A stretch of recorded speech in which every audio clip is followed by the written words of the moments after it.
Well, we have been able to appreciate the development that has been given in relation to the first delivery that we made of interpreting the events before the end. Considering a pragmatic way that it has served those people that have made their study, their analysis, their search, their investigation. So we are interested that this first delivery has been contrasted with what has happened in the news plane and the confrontation that has happened between Israel and Persia. We will not give a great explanation regarding this because we understand that in some way it has been addressed in the first delivery that we made about interpreting the events before the end.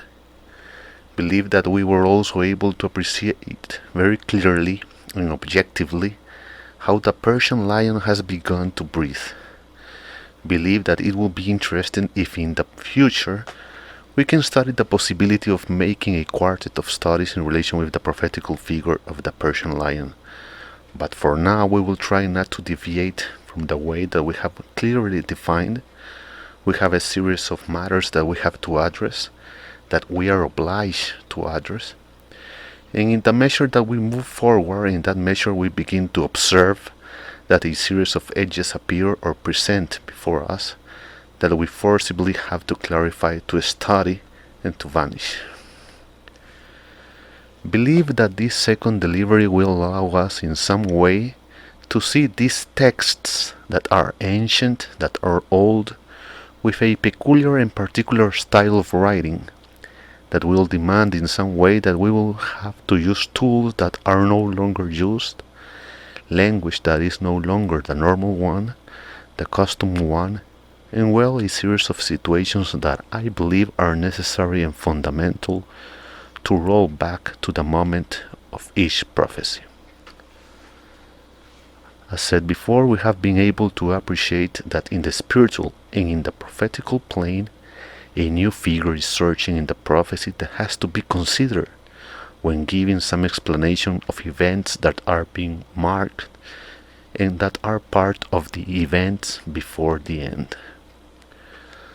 We cannot avoid the importance that this situation has for those of us who are trying to use the map of the prophecy and see where we are heading to by using the correct tools to see how they are carrying and transporting us and what places are the ones that we should be preparing for that are going to be shaken by the uncertain happening of the future. It is not too much to remind you that the prophetical icons are being developed in the structure of the prophecy according to the type, order, and quality of the same prophecy. As we have already said in several occasions, the prophecies have different levels, and in the particular case of the one that we are trying to auscultate, trying to see, to observe, is a level of prophecy very complex, very delicate, because the prophecy is being adorned with mystical matters. The studious person of the ancient prophecies knows that in the particular case of Persia represented in its moment a strong mystical influence, so therefore by going out once again to the prophetical world, it comes loaded with the mysticism that has surrounded throughout the times and throughout the history. That is why we consider and believe that a moment will come, possibly, in which it will be able or it will have to be studied Persia from a totally different plane, somewhat out of the canons that have been established for this type of prophetical icons, and it will have to be taught a lot of this mysticism that surrounds this region or this country as it is known today. Back then it was the Persian Empire. Then, as we are explaining, the prophecies have a very particular and a very peculiar language that we cannot elude at the time of making the interpretations and the revelations, properly said. We always have to adjust to the canons by which these prophecies were established. And because these prophecies have a lot of mysticism and are ancient, old prophecies, so to understand them in this contemporary world is very difficult because the prophecy was written with a determined quality, a determined canon, a determined rule, and those rules have to be respected. That canon has to be respected. That is why we, in order to approach ourselves a little bit to what we want to express or what we want to say, we have to turn to ancient texts, old texts, or as some people will say, obsolete texts, but that are there and that are prophecy, and that we are no one to discard them. So we need to find some clues that are fundamentally important, that if are not understood, are not discovered, are not applied, are not taught, will make that the readers, the studious ones, or the students, or the investigators, to get astray in this labyrinth of the knowledge. Being as it is, we would like to read, or we will read, better to say, the book of Daniel the prophet, a very complex book, a book that belongs to the Old Covenant, a book that is very old. For some people it is obsolete. It contains powerful prophecy that was left according to the text itself, closed and sealed till the times of the end. We read in Daniel chapter 7 verse 2 the following. Daniel spake and said, I saw in my vision by night, and behold, the four winds of the heaven strove upon the great sea. As we have said, we are trying to expose, reveal, interpret, let it be known, these icons of the prophecy that are fundamental and necessary to understand the actual world and the world we are heading to. We wouldn't be able to understand what is about to happen in the world if we do not make the corresponding investigations, and that is why we are trying with this subject that we are issuing with this second delivery to give a step forward. We already adverted that Persia, or the Persian lion, was about to breathe. It already breathed. And we already know, of course, we have to study it, we have to see it in the old texts, that the Persian lion will stand up in its four legs, and that it will also infer, or is going to intervene, or its presence is about to be felt in the prophetical world, and in the actual world in which we live. To know that beforehand will allow us, will prepare us, will anticipate us what will happen.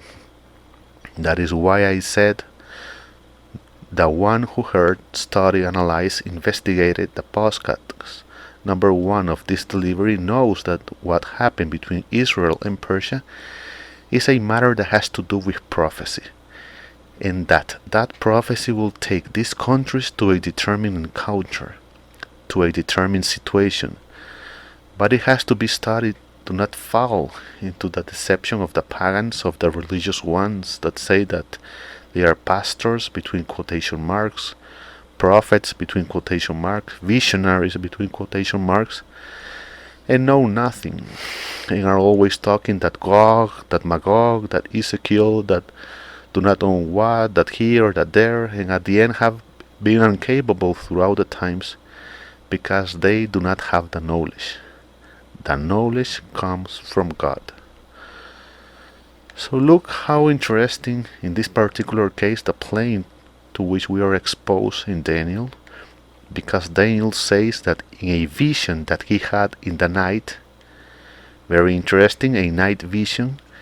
In the translation of the prophets of the school of the prophets, this night vision has a context that here it is incorporated but not written. If we investigate in the books of the school of the prophets, we have to make some translations of time, because you have to remember that the modern translators or the recent translations do not respect what is known as the language of time, but corrupt it or abstract it or take it to a present value, when the correct thing to do in this case is to respect the very ancient or ancient writing and give it the value that in the prophetic language must be given.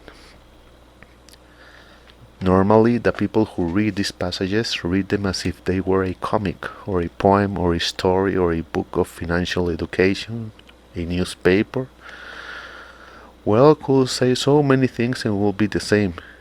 And people forget that these books that are ancient, that are old, had a jargon, had an idiosyncrasy, had a very peculiar and very particular language. So according to the book of the School of the Prophets, when Daniel said, I saw in my vision by night, the School of the Prophets translates it in the following way. Daniel said, I saw in my vision of the darkness. That is why it is in the night of the darkness.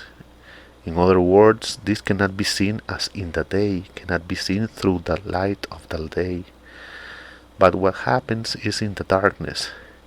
And in that darkness they allow him in the vision to see that the four winds of the heaven strove upon the great sea. Don't know if we are understanding each other. We will not read all the text of the School of the Prophets because it's not what we are studying. What we are studying are the events before the end. We are not studying the prophecy as we would like to study it. We would like to take the time and study the prophecy, but in this particular case, we are only taking from the book of the School of the Prophets some declarations that can allow us to understand a little bit more clear the language used back then.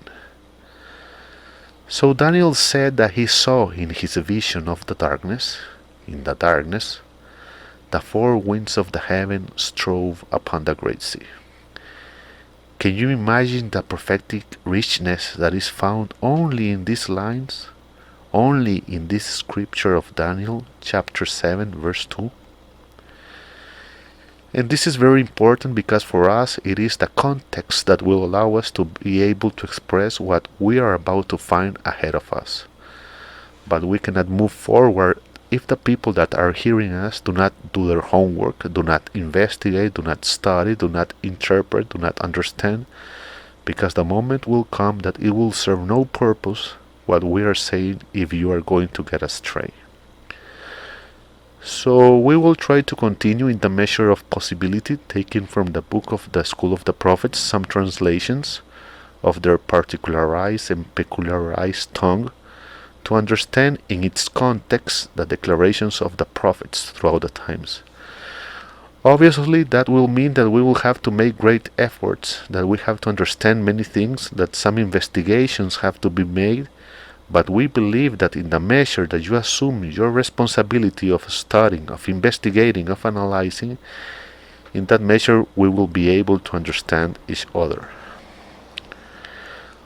Always remember that you can visit the web page of the church, churchofgod.webpages.com. You can also write us to the email, thelastchurch7, 7 in number, okay? gmail.com. And we hope that these deliveries that we are doing can allow us in some measure to illustrate the people to prepare themselves to what is coming before the end.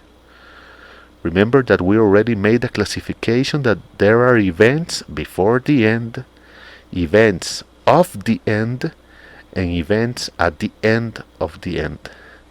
And that is important that we can understand it, because right now we are in a prophetic period. We will see if we can open the prophetic map and see if we can locate ourselves in an X point and see where it will take us, or where we are being taken by these events. Beforehand, we always ask you that if you have concerns or doubts, that you can write us. If you want to have contact with some additional knowledge of the one that is being shared, well, you can check the webpage. The idea of this delivery of this podcast is that we can take you by the hands and be taking you so that you can comprehend how things are going to be developed. We consider that the most important thing after all is that you can have a clear vision of the events before the end, that you can interpret those events and that you can prepare for them, that you do not hear siren songs, nor deceits, lies, falsehoods from the Pedris, the Joneses, the Paulins, nor other herbs that exist nowadays in this religious confusion. So we always invite you to hear our programs, our delivers, and all the